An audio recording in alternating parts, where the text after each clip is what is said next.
bakundwa n'abasuhuje mu izina ry'Umwami wacu Yesu Kristo. Mwese abakurikiye channel ya Pastor Peter Musisi official basuhuje mu izina ry'Umwami wacu Yesu Kristo. Tugiye kuganira ikiganiro cyiza, ikiganiro kijyanye na gahunda tumenye gahunda y'umwanzi yo kuyobya bari mu isi yifashishije iyobokamana ishingiye ku madini anyuranye. Ni gahunda nibwira ko izagiramo ibiganiro byinshi tugenda tureba buri iyobokamana cyangwa buri dini, no cyane cyane ko twibanda kuri nambere ku ya Kristo, hanyuma none tuzakomeze turebe n'ibindi byose ndetse n'ibindi byose bikorwa munsi y'ijuru kugira ngo biyobye mwene muntu. Kadusenge. Uhoraho Mana yacu, Mana idukunda, Mana yatanze umwana wayo kugira ngo twe kurimbuka, kugira ngo tubere inzira no kuri n'ubugingo. Turagushimiye yowe twabamaza impamvu tugoka kugira ngo ukuri kuguturukaho kwamamare. Ibyo ariko ntitwabishobora tubikora ku bwenge gusa bwa muntu, ahubwo twabikora kandi tugatsindishizwa nuko twizeye, kandi dufite umwuka wera akaba ari utuyobora muri byose. Niyo mpamvu tukwinginze Mwami kugira ngo bari natwe muri rusange kandi tugirire neza, bityo dushobore kuba tugeza kuba waremye ukuri kuryana uko iyobokamana tubivugaho, tukagaragaza aho ryateshutse ku murongo ukuri zadukoze umurimo wawe, kuko ijambo ryawe niko ritubwira. Nuko rero baranatwe kugira ngo abari mu madini yose bahindukirire Kristo, bamumenye by'ukuri kandi bagendere imbere ye. Nuko rero shimwe Mwami ko uzabidufashamo, tubyambarije mu izina ryawe Kristo Yesu Umwami wacu. Amen. Bakundwa rero, tuzi ko bitoroshye abantu kumenya ukuri, ariko gahunda yacu niyo ngiyo. Uyu munsi turakorera iburiro rijyanye n'umugambi dufite. Bibiliya itwereka ko umwanzi icyamuzanye kugira ngo aze mu isi yazanywe n'ikintu cy'ingenzi, kuyobya bari mu isi. Dusanga mu Byahishuwe 12 umurongo wa 7 kugera ku wa 12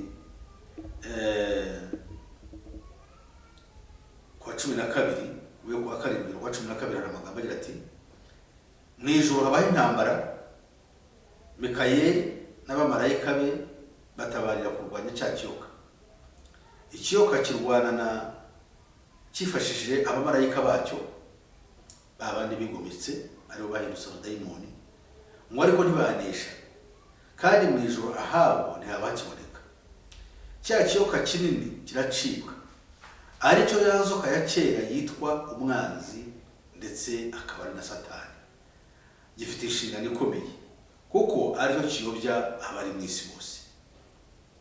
Uyu murongo wa 9 uratwereka yuko abari mu isi bose kirabayobya, ntabwo kizi gitezuka. Ni ukuvuga ngo intambara yatangiriye mu ijuru irakomeje ku isi, ariko mu buhe buryo?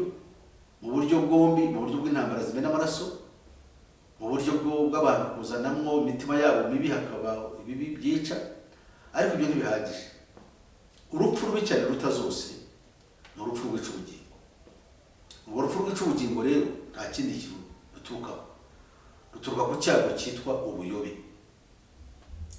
Iyo twitegereje neza rero tubona amagambo akomeza agira ati: numva ijwi rirenga rivugira mu ijuru riti, noneho agakiza karasohoye, gasohoranye n'ubushobozi n'ubwami bw'Imana yacu n'ubutware bwa Kristo wayo, kuko umurezi wa bene data ajugunywe hasi, bahoraga bareka kumanywa na nijoro imbere y'Imana yacu. Ahangaha kiratwereka ko mu ijuru hari agahenge, hari amahoro, sinagahenge abona amahoro asesuye. Urwo rugamba rero ninde watabaye? Mikayeli rero niwe Kristo, niwe urwanya intambara. Nkuko tubibona abamarayika bafashijwe bari kumwe na Mikayeli bararwana. Ahangaha turabona Bibiliya itubwira amagambo akomeye. Ijwi rivuga riti, noneho agakiza karasohoye, gasohoreye n'ubushobozi gasohoranye n'ubushobozi n'ubwami bw'Imana yacu, ubutware bwa Kristo w'Imana. Kristo rero ahangaha arasobanutse kandi hariya niho tubonyerewe Mikayeli. Ubu rero turakomeje noneho ngo rukubisaho kavuga ngo 11 ngo nabo bamuneshesheje amaraso y'umwana w'intama n'ijambo ryo guhamya kwabo, ntibakunda amagara yabo, ntibanga no gupfa. Ahangaha umurongo wa 11 uragaragaza uburyo bubiri. Yesu niwe wacunguriye Imana bose, mu ijuru niwe wacunguye ab'ijuru, muri rwa rugamba yarwanyaga atsinda Satani. No mu isi nanone rugamba yarukomeje, yaze mu isi asanga ikiyoka, none yakoresha methode yakoresheje we kwitanga arabambwa kugira ngo ahe imbaraga mu buryo bw'umwuka abazamwizera bose. Ubwo ni uburyo bwo kurwana, ni tactique y'intambara itazwi mu ntambara zose zarwanwa ku isi mu mateka ya muntu. Ntabwo iyo ntambara irwanwa ityo izwi. Mu ijuru baratabaye uko babya mu ntambara, uburyo bakoresheje mu ntambara yo mu ijuru sinibwira ko ariyo ntambara yakoreshejwe mu isi, ahubwo mu isi Kristo yaje wenyine aza kwitanga. Aje mu isi rero uburyo yakoresheje iriya tactique yakoresheje cyangwa uburyo yakoze mu rugamba rwe ni igitangaza. We ubwo gutangwa agapfa mu cyimbo cy'abantu baciriwe iteka ryo gupfa, ubwo ni ubundi buryo bw'igitangaza tutatekerezaga. Kandi ubitekereze neza witonze. Ku murongo wa 12 hari amagambo agira ati ngo nuko rero waje we namwe abari bamo nimwishime, naho we wasiwe nawe nyanja we mugushije ishyano, kuko Satani yabamanukiye afite umujinya mwinshi, azi yuko afite igihe gito. Ibi ni igitangaza. Satani yamanutse hashize imyaka myinshi, ntawamenya ubwinshi bwayo, ariko Bibiliya yavuze ngo ni igihe gito. Ni igihe gito kubera iki se? Ni igihe gito ku bwa Satani, kubw'akazi yihaye ko kurimbura inyoko muntu. Naho yaba imyaka 1000, naho yaba 2 ashaka kugira ngo arimbure inyoko muntu, ni igihe gito. Kandi icyo gihe gito kigatuma agira umwete wo gukora ataruhutse.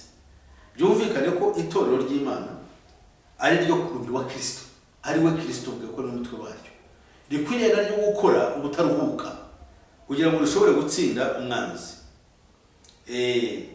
Noneho rero hari umurongo wa 13 nawo katubusome, uravuga ngo nuko cya kiyoka kibonye yuko kijugunywe mu isi gihiga wa mugore wabyaye umuhungu. Noneho umuhungu umugore wabyaye umuhungu ni ukuvuga niyo nyoko muntu, kuko Kristo avuka mu bantu, ariko ahangahe tuvuze umugore tuba tuvuga Isirayeli. Tuba tuvuga ibintu bibiri, tuvuga Isirayeli ariko muri Kristo kandi tuba tuvuga itorero, kuko Isirayeli mu isezerano rya kera, naho mu isezerano rishya nanone ni itorero. Ubwo itorero niryo rikomeza kubyara kugira ngo Kristo akomeze atere imbere. Ubu rero Satani ararwanya itorero, ubwoko bwa Isirayeli yaraburwanyije agera aho bushyikika, kuko yakoze uko ashoboye arabobeshya kugira ngo batizera Kristo. Ubu rero ararwana n'abari mu isi bose, ararwana n'abari mu isi bose kugira ngo abari mu isi bose badashobora kumenya uburyo bashobora kurokoka. Niyo mpamvu Bibiliya ivuga ku murongo wa 14 ngo umugore ahabwa amababa 2 y'ikizu kinini kugira ngo aguruke ahungire mu butayu ahantu he, aho agaburirwa igihe n'ibihe n'igice cy'igihe, arindwa cya kiyoka. Icyo kiyoka gicira amazi ameze nk'uruzi inyuma y'uwo mugore kugira ngo amutembane. Ahangaha ni ukuvuga ngo ibi ngibi muri rusange biravuga intambara Satani arwana mu isi, arwanya itorero, arwanya Kristo. Kristo ashushanywa nk'umugabo, ariko itorero ashushanywa nk'umugeni we. Aha rero ikigaragara ahangaha ni uko iki gihe cyose ari cyo kurwanya ukuri kugira ngo kwe kugaragara, kandi abantu b'Imana be gushobora kureba cyangwa basobanukirwe ibirimo bikorwa. Ariko iyo umuntu agize amahirwe agashobora kuba yakira ubuyobe, abakijije ubugingo bwe. Bibiliya iravuga ngo mu rwandiko rwa Yakobo ruri mu nzandiko z'intumwa ruravuga ngo bene data, ndavuga muri uru rwandiko igice cya 5:19 haravuga ngo bene data, nihagira umuntu muri mwe uyoba avuye mu kuri undi akamuyobora, umenye yuko uyobora umunyabyaha akamukura mu nzira ye yayobeyemo azakiza ubugingo urupfu kandi azatwikira ibyaha byinshi. Amina. Aha rero bakundwa, turabona umurimo mwiza w'Imana ari nawo dushaka gukora kugira ngo abantu bayobye nkuko twibwira, kuko nimuzabibona nimukurikira iyi gahunda dufite, gahunda twise ubuyobe mpuzamadini. Muri ubu buyobe mpuzamadini tuzabona byinshi bigaragaza uburyo Satani akora ko yagiye ayobya abantu, duhereye ku madini ya Gikristo ko niyo yonyine ari mu mugambi w'Imana. Wenda dushobora kuzareba ku yandi dutekereza yuko yaje nk'ingurukizi ku Bukristo, ariko nayo agamije kuyobya, nayo tuzayareba. Ariko hagati aho reka tubaye tureba ya Gikristo. Ariko ya Gikristo ntitwayatangira tubaje kureba ya Kiyahudi, kuko ubuyobe bw'Abayuda bwatumye Bibiliya iravuga ngo bwatubereye akabarore, kuko bayobye bityo bagahanwa ntibashobore gutunganira Imana. Tugomba rero gutangirana n'idini ry'Abayuda mu gihe tuzatangiye gahunda nkuko tugiye kwitangira muri iyi minsi. Ariko mu ncamake ndagira ngo twerekane uburyo ubuyobe bukomeye. Kuki Abayuda baciriweho iteka mu mwaka wa 70 nyuma ya Kristo, ubwo birukanwaga bagakurwa mu gihugu cyabo bwite bagatatanira mu isi kugeza mu 948, nk'uko ubuhanuzi bwa Kristo bwavuze yuko Yerusalemu izarebatwa n'ibirenge by'abanyamahanga kugeza igihe cy'abanyamahanga kizashira. Abanyamahanga baraje, igihe cyabo cyarashize, ubwo Abayuda basubiye mu gihugu cyabo. Ariko mu gusubira mu gihugu cyabo ntibasubiyemo kuko bacyuwe n'Imana. Ni ubuhanuzi bwasohoye kuko tuganisha mu gihe cy'imperuka. Icyo ni icya mbere. Icya kabiri, Imana ivuga ko agakiza kazongera gusubira i Buyuda, mu Bayuda, mu Bisirayeli, kasubira mu Bisirayeli mu gihe cy'abanyamahanga kizaba kirangiye. Ugukora kw'Imana rero ni ukugitangaza. Kuba baratashye, ntabwo batashye ndemera yuko batashye kubw'umugambi w'Imana, kubw'ubuhanuzi kugira ngo busohore, ariko si ugucyurwa nk'uko bakurwa mu gihugu cya Egiputa, ubwo Imana yabacyuzaga amaboko akomeye kandi ikabaha amasezerano yo kuzaba mu gihugu. Nta masezerano bahawe, baragarutse. Amasezerano twe dufite y'igihe cyose akubiye mu isezerano rishya, nabo bakeneye ubutabazi bwa Yesu Kristo. Ariko nk'uko Imana yasezeranyije ko agakiza kazabasubiramo, turategereje kandi ntabwo tubihakana. Ahubwo twebwe dukora mu gihe tugifite uburyo, tugomba kubwiriza ubutumwa bwiza bw'ubwami bw'Imana, kugira ngo Abayuda n'abatari Abayuda n'amoko yose ari munsi y'ijuru bamenye ukuri kubiye muri Bibiliya, ijambo ry'Imana tubera umwuka wera. Ni muri urwo rwego rero bibwira ko ari ibintu byiza kandi by'igiciro cyinshi kugira ngo iyi gahunda yacu twise ubuyobe mpuzamadini muyikurikire muri benshi. Mwe kwibagirwa kwandika subscribe cyangwa sabone aho ngaho hasi, kugira ngo numara kuko tuzadushyiraho ikiganiro muri ubu buyobe mpuzamadini ujye uba uwa mbere kukibona kikugereho, kugira ngo uruhuke kandi umenye ukuri. Twari twarabisabwe kera n'abakunzi bari baradukurikiye ku biganiro by'ingeri zose, mu maradiyo n'ahandi hose, ariko uburyo bwari butaraboneka. None uburyo ubwo bubonetse, ndakwinginze kugira ngo witabire kumenya no guhishurirwa, umenye ukuri kugiye kujya ahagaragara. Mwese rero abari hirya no hino ku migabane y'isi, abari muri Afurika yose nk'umugabane, abari mu birwa bya kure, abari mu karere k'ibiyaga bigari, abari mu Rwanda, mwese ndabararitse kugira ngo mukurikire ikiganiro, mukurikire ubu bumenyi bwihariye, bityo mubaze ibibazo, mutange inyunganizi, ese nicyo mutunga nicyo muhakana mukigaragaze, hanyuma bijye bidufasha kugira ngo turusheho kubasobanurira ahari aho Imana ishobora kuzafasha abantu bacu benshi mu mvugo y'Ikinyarwanda n'indimi zishamikiyeho nk'Ikirundi, Ikinyamurenge, Ikinyejomba cyangwa Ikinyarwisha, Igifumbira, Igihororo, Igihani, Igihangaza, abo bose bazashobora kumva amagambo tuvuga. Rero Imana ibaha umugisha kandi ibagirire neza. Ngikomeza rero mbabwira ibi ngibi, amadini menshi nyuma y'itorero guhaguruka rigahagarara, habayeho mu mwaka wa 325 nibwo umwami w'abami Constantino yimye mu bwami bwa Roma. Satani amuha ubushobozi n'uburyo n'uburiganya bwo kugira ngo rya torero ryari ryarahunze ryakoreraga mu bwiru rigakorera mu bwihisho, noneho ryahagaragara kuko umwami yari yakiriye. Noneho ibikomangoma n'imfura zose n'abatware binjira muri iyo dini, n'umwami nawe yinjira muri iyo myizerere. Iyo myizerere rero abayobozi bayo nabo bajya hagaragara, noneho ntabakibaba ku bayobozi batowe cyangwa bahamagawe, ahubwo hatangira kuza abayobozi gusa batoranywa kugira ngo bakore ubushake bw'ingoma ya cyane. Ni muri urwo rwego ubupagani bwinjiye muri gahunda y'agakiza, noneho kugira ngo Imana izinukwe ibyayo cyangwa umugambi wayo w'agakiza urogowe na Satani. Ibyo byamaze imyaka myinshi, tuzabiva na by'imuzi tugaragaze n'ubwo buyobe aho duhera tubwita ubuyobe, kugira ngo umuntu atazatekereza yuko tubeshya. Mu cya 517 nibwo ubugorozi bwatangiye ku mugaragaro, nubwo n'ubundi hahozeho abajyaga bagerageza gutera ibiti icyo twita udutero shuma ku mwanzi mu rwego rw'umwuka, bakagenda bagirirwa nabi, abandi bakicwa, nk'abitwa ba John Patrick, nk'abitwa ba John Hus cyangwa Hasi, n'abandi bagiye bagirirwa nabi.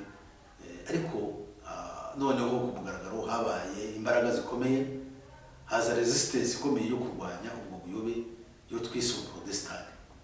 Ubwo Protestant nabwo ntabwo bwarambye, bwarakoze baragerageza, ariko uko abantu k'umwuka w'Imana ajyana n'uwizeye Yesu, ariko rero ko bwagendaga buhinduka amadini yanditse, amadini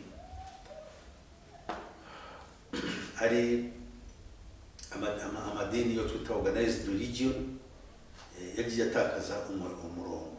Usubira inyuma gatoya ariko Martin Luther uwo bwe cyangwa Martin Luther nawe ubwe yashatse kugorora aho gusenya. Ubundi yagombaga gusenya kuko urufatiro yasanze ashaka ngo bagire ibyo agorora, impamvu rutagenze neza, yagombaga gusenya agasura ku rufatiro rw'intumwa n'abahanuzi. Intumwa zigishaga zite, zabagaho zite, nibyo yagombaga gutangira gukora.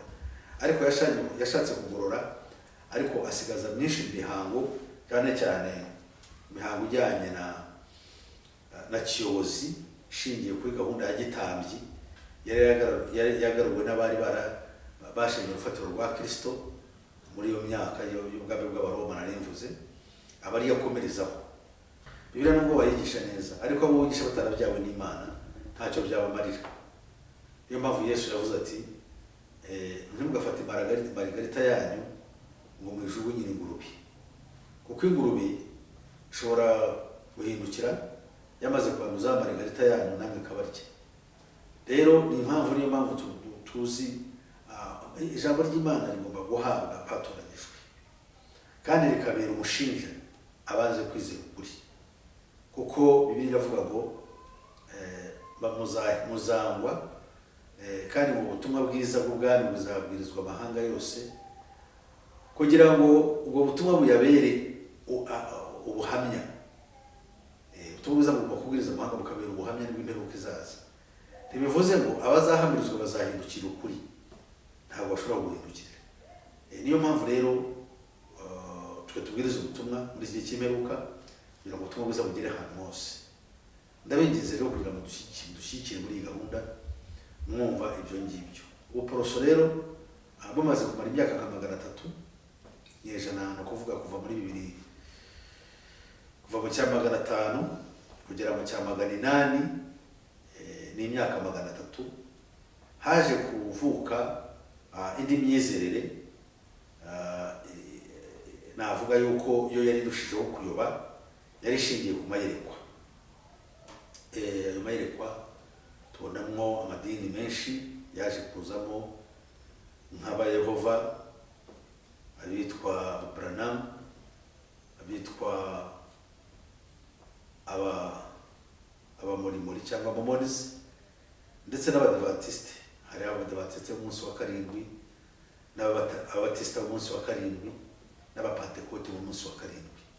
Abo bose bagendaga bashakisha ngo bumve ko bagera mu kuri, ariko twibwira yuko aho ngaho habayemo kuyoba no kwibeshya. Ayo ni class cyangwa ni kategori ushizemo n'abitwa aba Santo Santiago. Abo tuvuga yuko ari amadini ya Giprotestani ashingiye ku mayerekwa adashingiye ku byanditswe. Ni ukuvuga ngo nubwo ibyanditswe bikoresha, ariko kwizera kwabo gushingiye ku mayerekwa y'abafondateri cyangwa y'abashize ayo madini. Iyo bigeze rero bigiye ku mayerekwa biba bibaye ikindi kibazo. Ibyo rero tuzabikurura, tuzajya no ku gihe cy'abapantekote. Pantekote baje mu kinyejana cya 20 mu itangira ryacyo. Bo ni ukuvuga yuko baje nyuma y'imyaka 400 ubugorozi butangiye, cyangwa icyo twita ivugurura ritangiye. Nabo ibyabo tuzabivimuzi, tuzabona uburyo batangiye neza, bakora umurimo w'ivugabutumwa noneho ushingiye ku mbaraga z'umwuka wera, kubwira abantu kwihana ibyaha no guhindukira Kristo Yesu. Bityo ikimenyetso gikomeye bahawe umwuka wera, cyane cyane itsinda ry'abantu basengeraga hitwa Azusa Street muri California muri Amerika, aho bwa mbere abazungu bemeye yuko n'abirabura ari abantu Imana ishobora kuba yagenderera, nk'uko n'abayuda nabo bagenderewe n'Imana, bakamenya yuko abanyamahanga nabo Imana ishobora kubagenderera, uko byabaye kwa Petero, ubwo Petero ajyaga kwa Koruneliyo. N'abazungu rero byarabatangaje kubona abirabura, cyane cyane bari bayobowe n'utwaga William Seymour, wari umwirabura ugayitse kuko yari afite n'ijisho rimwe, kuba nawe yaruzuye umwuka kandi mu bitangaza bikomeye Imana ikamukoresha, umwuka wera akabana nawe, byereka abazungu yuko n'abirabura Imana ishobora kubafasha. Nk'uko abanyamahanga b'Abagiriki kuko bari abazungu, Abayahudi baje, Abayuda bemejwe n'umwuka wera ubwo yamanukiraga abanyamahanga kwa Koruneliyo. Uzabisoma mu gice cya 10 mu byakozwe n'intumwa. Nabo bamenye yuko nabo umwuka wera ashobora kubamanukira, ko hari igitangaza cyakozwe cyo kuvuga mu zindi ndimi nk'uko n'Abayuda bari barazihawe. Tuzabona rero aho ibintu bigana ubuyobe bumaze kuza mu gipantekote cyacu cyangwa cyanyu, kigiye kubimenya.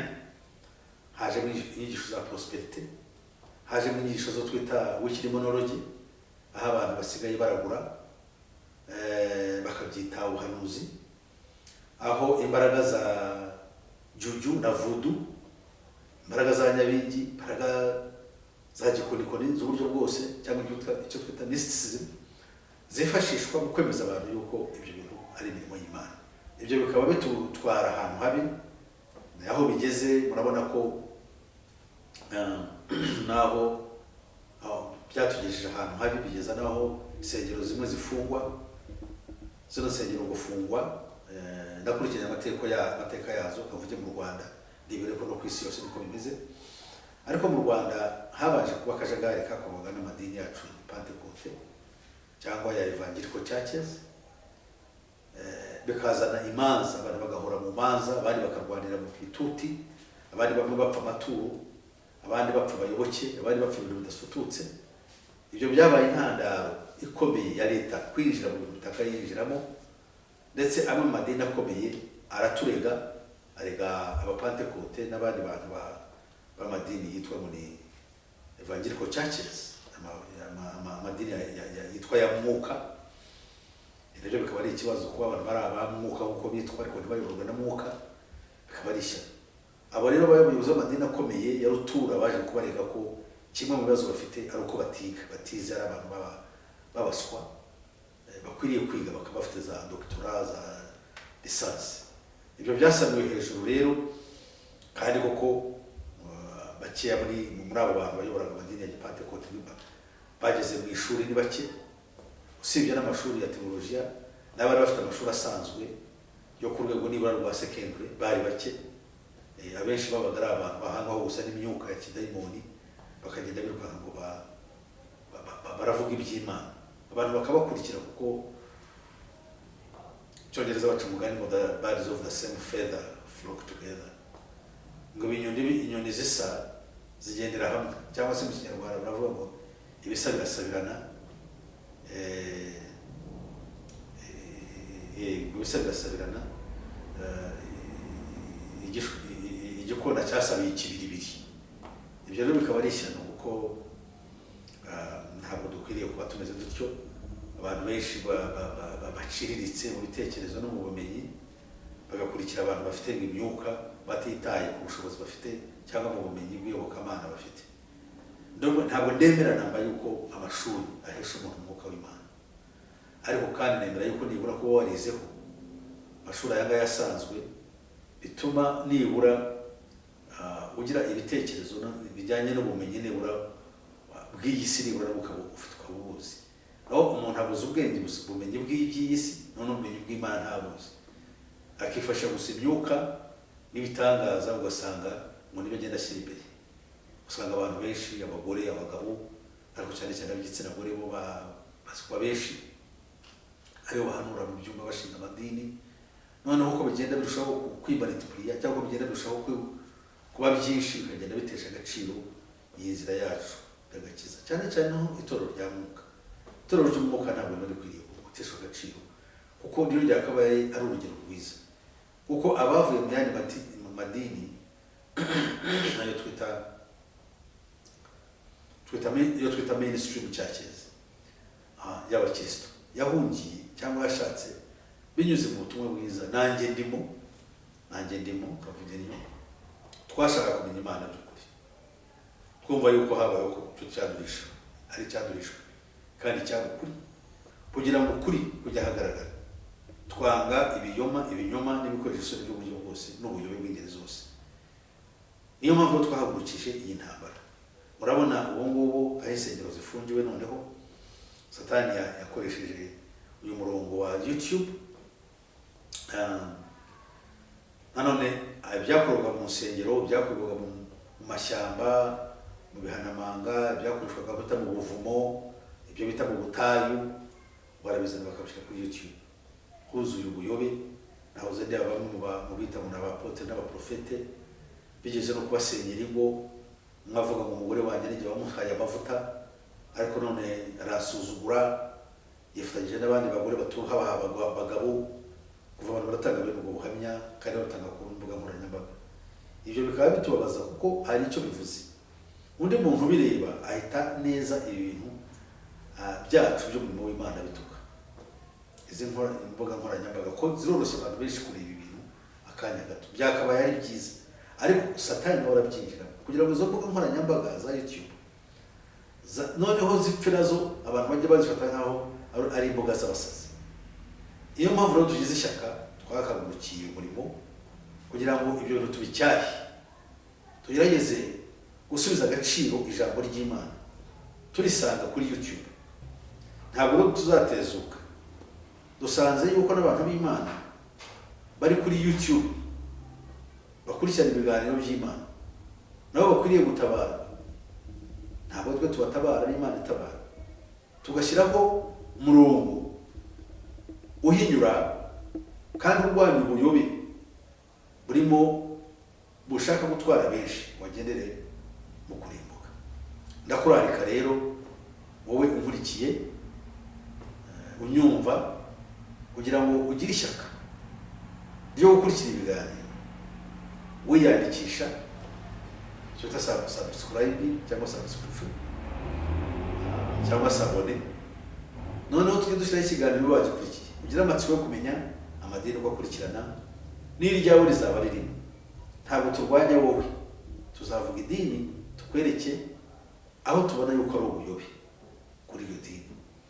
Nibishoboka ko amadini ubundi ntabwo ari ayacu, twayazanywe n'abamisiyoneri n'abanyamahanga b'abanyaburayi. Ntabwo baje ari uko baje ari Imana, baje ari abantu.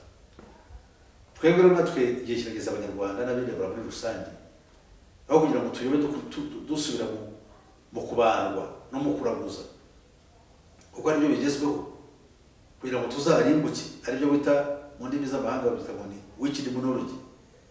Ni uwo murongo niko witwa, baturebera muri iyo ndorerwamo yo kuba dusubiye ku bigirwamana, dusubiye kuri za juju, za vudu, za ibyo byose bikaba bigiye gutandukanya n'Imana burundu, dore ko haje n'inyigisho zitwa za ubwiru kirimbuzi n'izindi zigera zihinyura zirwanya Bibiliya, zigahita zibona abayoboke benshi.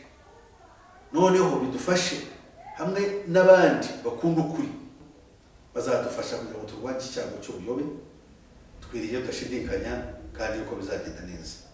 Mudusengere, dufatanye, ntabwo ushaka ko ijambo ry'Imana ricika ikintu cyo gusekwa, aho abantu bakurikira ku mbuga nkoranyambaga nk'abantu bari batiyatire, kuva umuntu ngo ngende apotire, ngo ngende profete, ariko umugore wanjye n'igihe wamuhaye amavuta yo kuvuga nawe aravuga, amaze kubona yuko ageze abayoboke benshi cyangwa kuri YouTube, none yari asuzuguwe no mu buriri sinkimubona. Uri apotire, umugore wowe uri profete, umugore wawe ni apotire cyangwa ni ikindi ntazi. Bije kumugamo ababyumva n'abarwanya ubukristo bazishima kuko ntacyo bazaba babonye urwitwazo rwo kudutuka. Ibyo ngibyo niko Bibiliya n'ubundi bivuga, benshi bitwaza ibyo bakabura rwo kudutuka. Ibyo rero ntabwo dushobora kubyemera, dufashijwe n'Umwuka Wera tuzakomeza kugaragaza ukuri. Imana ni umujiba w'umugisha kandi bagire neza. Reka dusenge Imana twiringiye yuko gahunda nitangira tuzahita dukurikira. Mbaye bararitse, murakoze. Mana ashobora byose data twese mu ijuru, urengeze ubugingo bwacu, twihaye umurimo ukomeye kandi uyu murimo ntabwo twashobora tugufite. Bari natwe muri gahunda zose, utugirire neza ku mbabazi zawe ziri icyubahiro n'ikuzo n'ishimwe, bikomeze mu izina ryawe rihebuje byose, tubyamarije mu izina rya Yesu Kristo umwami wacu. Amen.